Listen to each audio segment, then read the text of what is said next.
Santa's with ya. Santa's talking. This Santa is answering the ho-ho hotline. He was trained by one of these three men. Number one, what is your name, please? My name is Jim Brennan. Number two. My name is Jim Brennan. Number three. My name is Jim Brennan. Only one of these people is the real Jim Brennan, and is the only one sworn to tell the truth.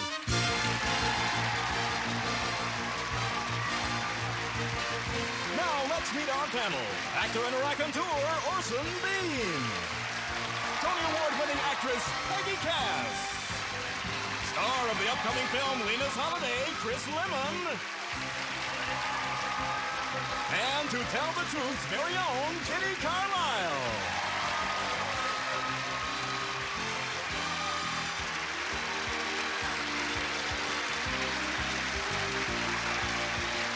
Here's the host of To Tell the Truth, Lynn Swan. Thank you.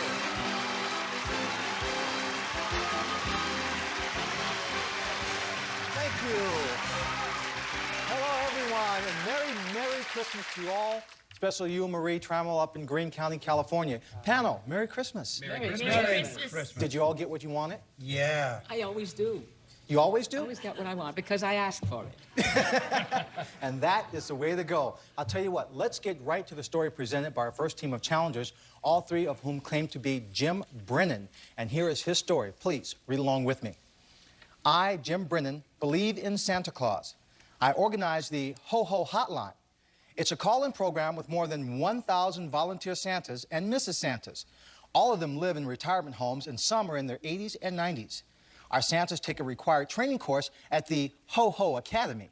After all, Santas must have convincing ho-ho-hos, know all about the latest toys, know all the reindeer names, and most importantly, perfect the gentle art of making no firm promises. Children's requests range from the hottest toys to baby brothers and sisters, jobs for parents, and food for Christmas dinner. We answer over 500,000 calls on an 800 toll-free number, and each call ends with Santa saying, "Merry Christmas, I love you." Signed, Jim Brennan.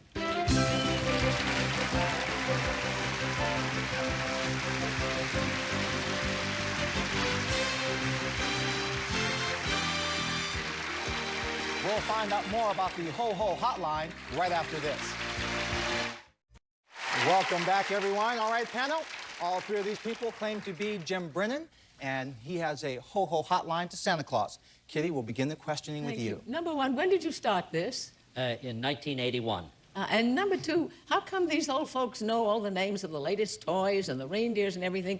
They must be very extraordinary old folks. They are, and I teach them. I have classes just before the holidays to teach them what are the latest toys that the children And will number call. two, how old are you? Ageless. Number one, how do you tell children firmly but that they're not going to get what they're asking for? Santa will do everything he can. There's so many children all over the world. He'll do the best he can. Oh, that's very nice. Kitty, thank you. Chris. All right, number one, you say you have a training course. What is involved in that training course? Teach them how to say ho-ho and make no promises. I see. And number two, what were the hottest toys this year? The Ninja Turtles, the Bart Simpson doll. And number three, I'm noticing your eyes moving a lot. Do you drink a lot of coffee? Sometimes, yes. No, I'm just joking. You said you started the Ho-Ho Academy in 1981. Have there been any interesting incidences that have happened over the last 9 years? Yes, several. I'm not sure that I can tell them on the air because they might be picked up by the people who said them. Number one, can you answer that question? Oh, time is up. Thank you. Peggy. Number one, what are the names of the super mutant turtles? I don't have to know the names of the turtles themselves. I didn't ask you about that. I mean, I just thought maybe you would know them. Number three, how are you on the Santa's reindeer? Name four. Dasher, Prancer, Vixen, Comet. Oh, my dear, that's quite enough. Now, what number two, what toy says Cowabunga? One of the Ninja Turtles. Thank you. Number one, who pays for these toll-free calls? The Hillhaven Corporation. Thank you. Now, number three, when you have classes for 1,000 people, where do you hold them? Dodger Stadium? No, we hold them in the nursing homes that the people learn. Now, what is... Time Poor is up. Mrs. Santa. Orson. Number 2, do the volunteers dress up like Santa to answer the phone to get themselves in the spirit, or They not? don't have to. We train them well enough verbally on the phone to learn, but they have attitude and they sometimes dress up. Number 1, do you have any Mrs. Santas? Oh, absolutely. So a Many. kid can call in and reach Mr. Santa. Santa's outside, back behind the igloo, and well, that's wonderful. Absolutely. Number 3, now, have you had any calls for the Milli Vanilli ventriloquist doll? That's a big one this year, no? No. None at all. Number... Yeah, they'll send you one, but you won't get the real one. Okay. Listen, that bell means the time is up, and it's time, panel, for you to vote for either number 1, number 2, or Santa Claus number 3. Our team of challengers will receive $500 for each incorrect vote with a guarantee of $1,000. And if our panel is completely full, they'll receive $3,000. So, Kitty. I like the answer number 1 gave about what the children are told. I thought that was kind and firm, and seemed to me it would have satisfied me if I'd been a child. Chris. Well, I saw number 1's eyebrows jump when Orson mentioned Nilly Vanilli, which leads me to believe that he is not the fellow. I just like the looks of number 2. It's that beard is doing something to me, so I voted for him. Similar costumes, but the beards are all beard different. got Yes. me. Peggy. Well, the only one who answered my questions right was number 3. Number 1 didn't even know Donatello, and the other one, Bart Simpson, was the one who goes Catarumba or whatever that is. So I voted for number 3, who at least knew Prancer and Dancer and the rest of them. I never can do this. There it is. Orson. Well, this is the single most wonderful day of the year, and that sounds like the most wonderful job in the year. I voted for number 1. He convinced me. I'd hate to think that there's 2 Santa Clauses lying to me up there, but... Well, with the voting all in, number 1 has 2 votes, number 2 has a vote, and number 3 also has a vote. Now it's time to find out who the real organizer of the Ho-Ho Hotline is. Will the real Jim Brennan please stand up? Here we go, number 1. Listen, Jim, I forgot to put in my own personal order with Santa Claus for a gift. Can I put one in now? Well, it's pretty late today, but for the next 2 days, there's the ho-ho thank you line, and you can call and at least thank for some of the gifts that you've gotten. Oh, terrific. Well, I'll call them and thank them. Okay. Let's find out who your imposters are. Number 2, your name, and what do you do? My name is Rip Taylor.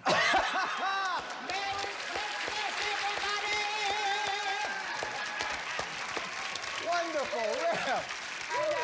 Oh, that's great. That is terrific. Thank you for being here. Pleasure. Well, number 3, who are you and what do you do? My name is Christopher Hewitt. Oh,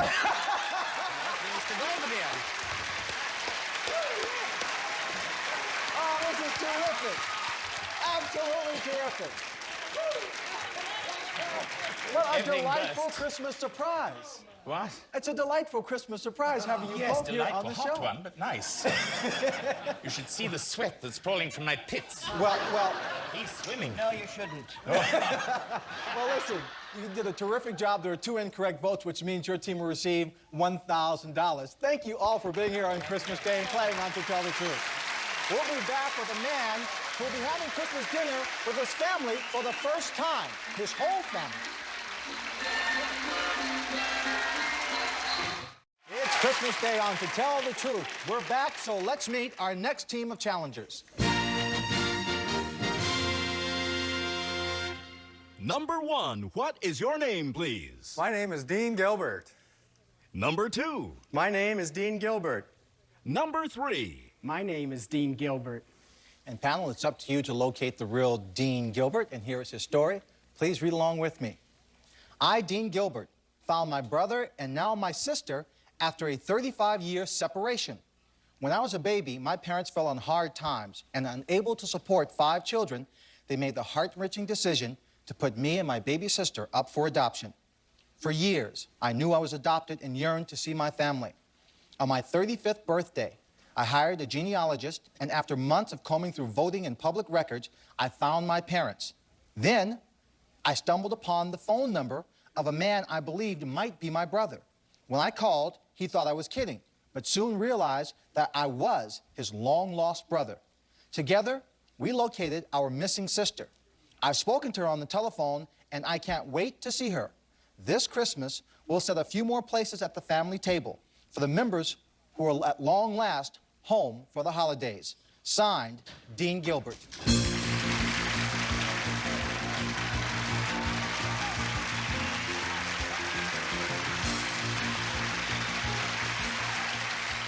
Well, Orson, we'll begin with you and the story of unification. What a great story. Number 2, now, will you be having Christmas dinner today with one or more of these siblings that you haven't known before? The whole family. The whole family, all of you. Isn't that sensational? Yes. Number 3, what's your sister's name? Adrian. Adrian. Number 1, now, how has it been to suddenly have a new family after all this time? 25 more people in my life. It's wonderful. 45? You're talking about cousins? 25. I mean, this is an extended family, Yes, right? but your time is up. Wait, I need more You'll time. have to extend it with But Peggy. it's Christmas. Now, number 1, did you have foster parents? Correct. Number 2, 3, did you have foster parents or were you in an institution?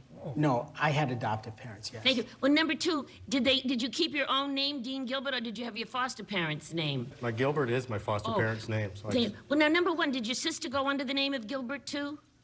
No. No. Well, number 3, how did you find her? Before I found my sister, I found the rest of my family. We just located my sister. Well, number 2, did you live close to, in the same town as the rest of your family, or were you scattered all over the country? No, we're amazingly close in the same state, within Southern California. Thank you. Thank you. Chris. Number 3, I'm going to carry on that line of questioning. What exact incidents was it that made you, at the age of 35, finally decide to do this? You know, life's funny.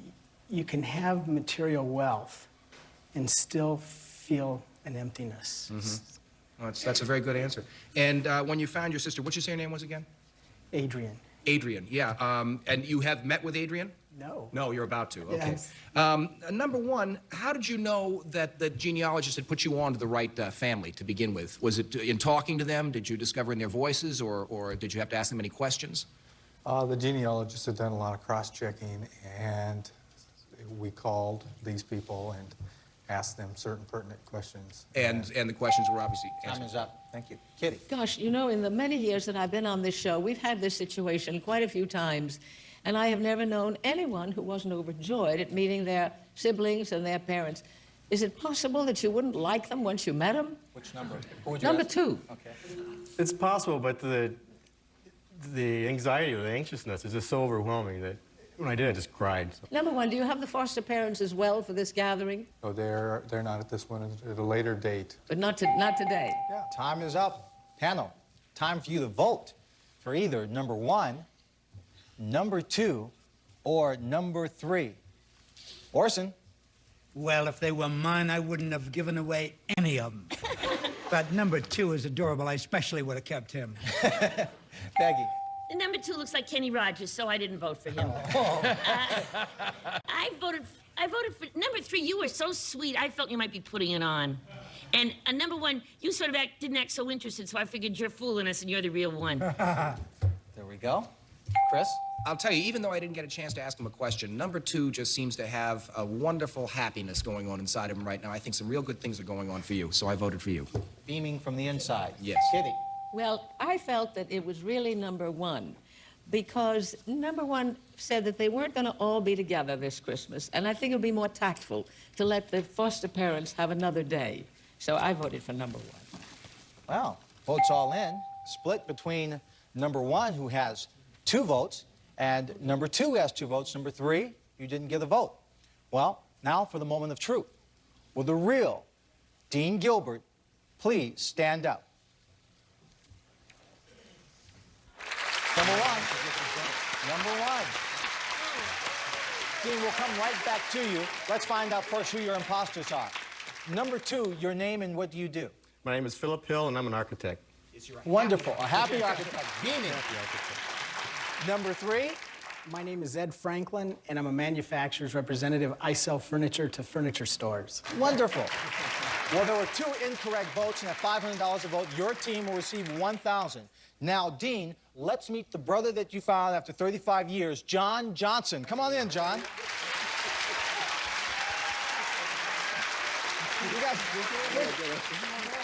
When you first saw each other, did you say, God, we look alike? We do. Yeah, that is great. I got to tell you something, Dean. You know, I couldn't wait for this moment. I've got to tell you, right now, I'm going to let you meet somebody. Her name is Jolene Swan. She's your sister. Oh, my goodness. She's standing right there. This is the first time they've seen each other in 35 years.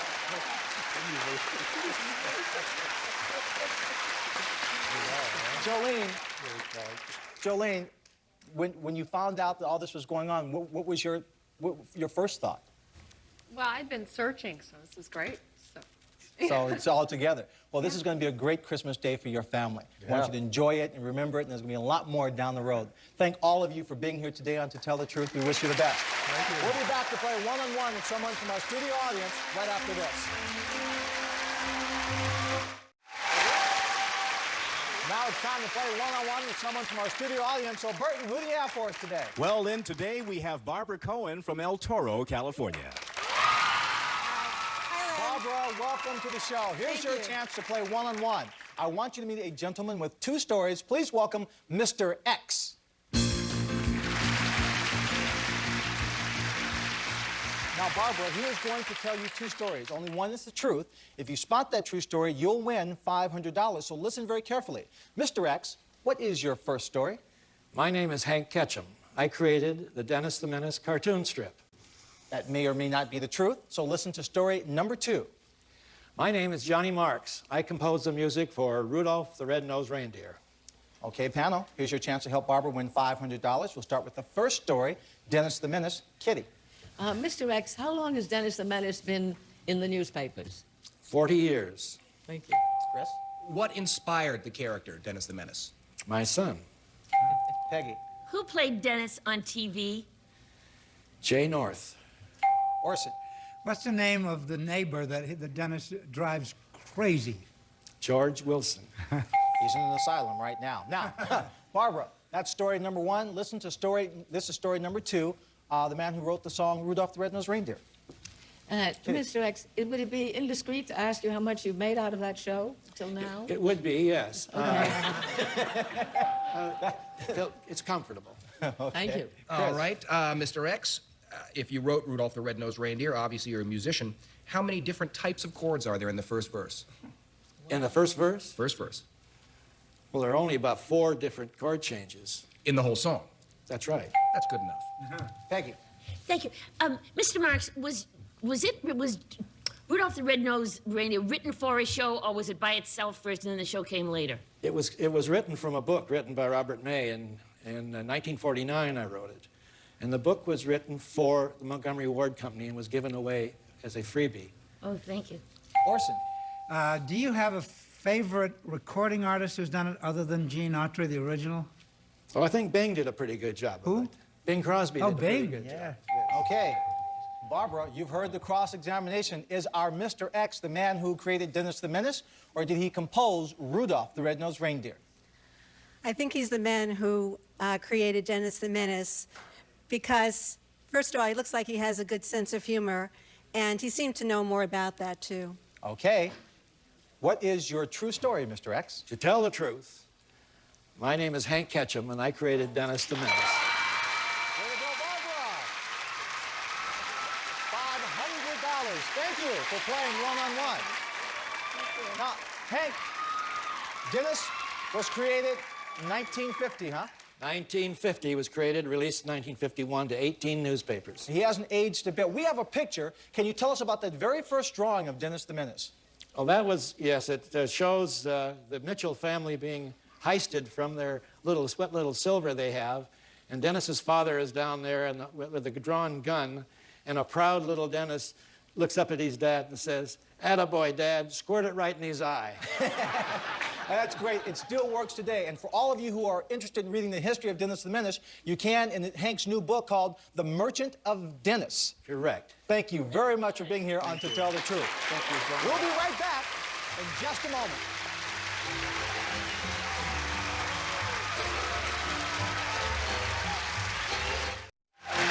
Thank you all for joining us this Christmas Day. We'll see you the next time on To Tell the Truth. Merry Christmas.